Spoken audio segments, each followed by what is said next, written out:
It's been something that the mental health department at Batchewana was talking about doing, and they never had it into play. And then I went to Niganing,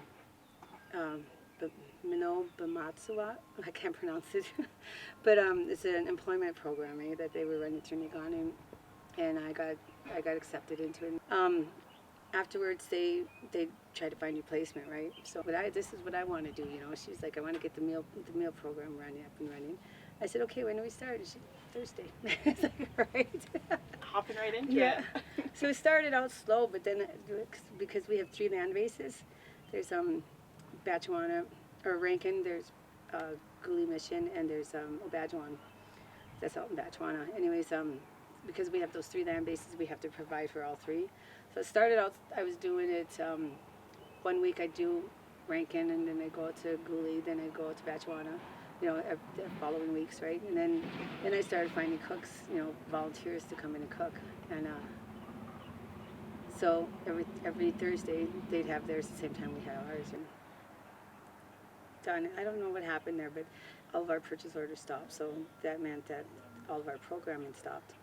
So after that, we had Mark McCoy came to one of our staff meetings, and he said that we have to keep this going. It's too good. It was a good thing. It's a good thing for the community.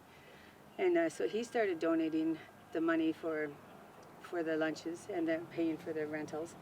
And so that went, I think, 2 weeks before COVID happened, and then everything got shut down.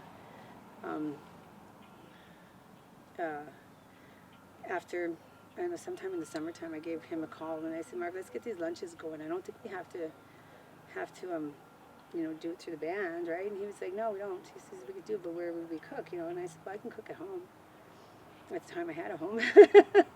So, yeah, so he was paying for it, and I'd cook, and then I think it was from February to March, I was homeless. And I'm still doing it, I had everything in my storage locker. I just go get it out of my storage locker and bring it to wherever. And now I don't have a kitchen, so my friend, she volunteers her kitchen for me.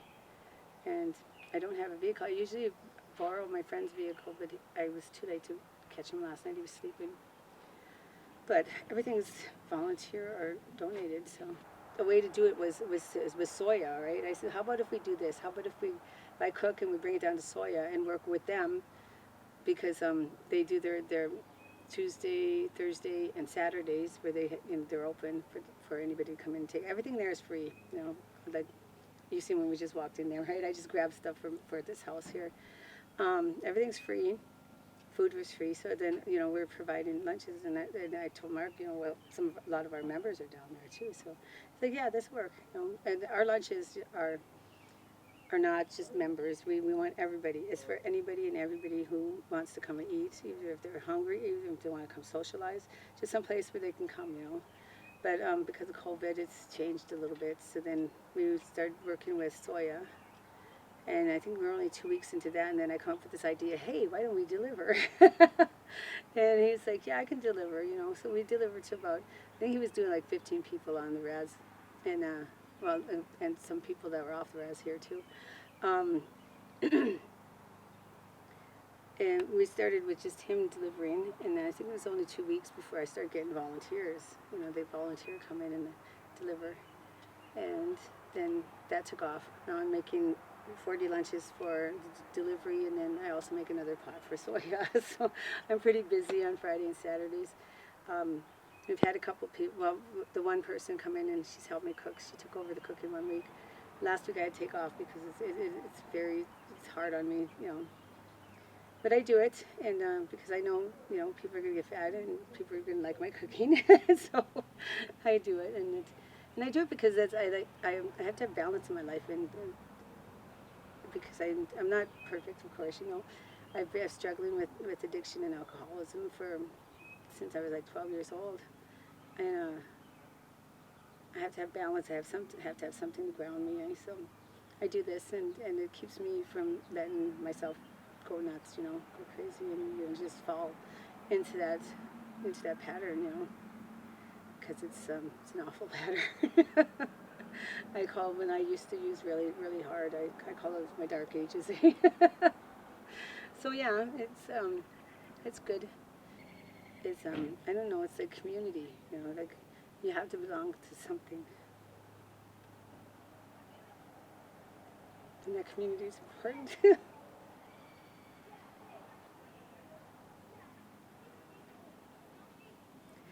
I was raised in foster homes. I told you this, right? And then after foster homes, I was run away and whatever, you know. So it's like I've never had a home. I've never had a community to be part of it. Like I was out in Santa Cruz for 30 years, and you know I feel part of there. Like that's my home because I've been there so long. But this is my home, you know. So I have to be here. But I feel that people need to come together right now, not just because you know whatever. But I need to be part of something. And if this is my community, so be it, you know.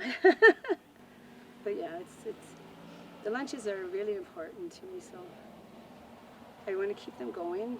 And right now, it's just we have 2 people donating the funds to buy the food. Well, 3 because I put in some too. And then we have the delivery people who volunteer, you know, and it's all like volunteering, you know. It's like they don't get paid for anything. Hello. Hello.